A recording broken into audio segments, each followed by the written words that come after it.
बिहार की राजनीति में खाकी वर्दी वालों का रंग कुछ फीका ही रहा है।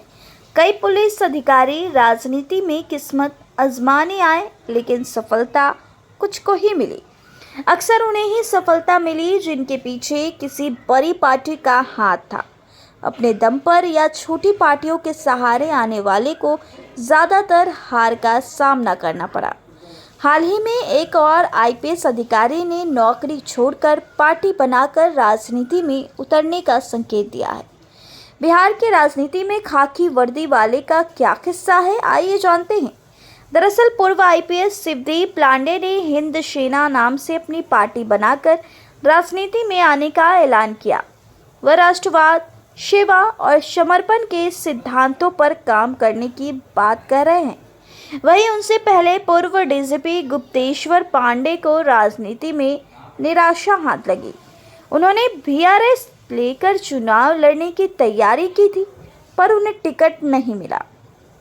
इनसे पहले पूर्व डीजीपी आशीष रंजन को कांग्रेस से टिकट तो मिला, लेकिन वह नीतीश कुमार के गढ़ में हार गए।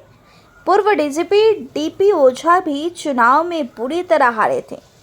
हालांकि कुछ पुलिस अधिकारी जैसे ललित विजय, निखिल कुमार और सुनील कुमार चुनाव जीते और मंत्री भी बने। बिहार की राजनीति में पुलिस अधिकारियों का सफर आसान नहीं रहा है।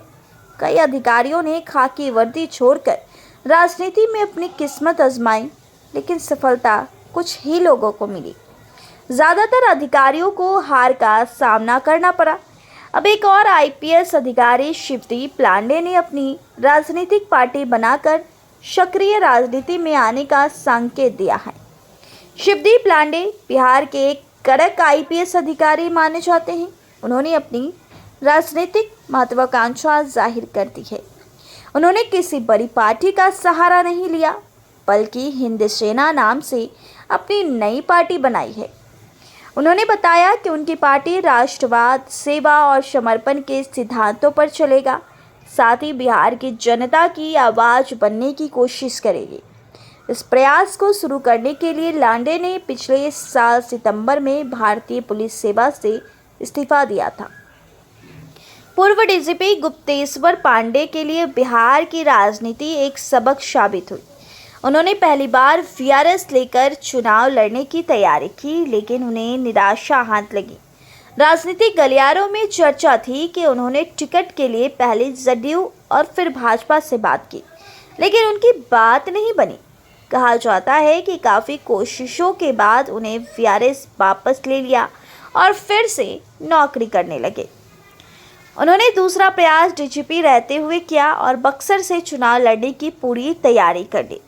राजनीतिक गलियारों में यह माना जा रहा है कि इस बार अश्विनी चौबे का टिकट कट जाएगा और पांडे का सपना पूरा हो जाएगा, लेकिन ऐसा नहीं हुआ।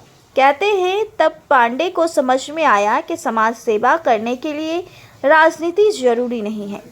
अब वह अत्यधिक में अध्यात्म के जरिए समाज सेवा करने का सपना पूरा कर रहे हैं और उसी राह पर चल भी रहे हैं।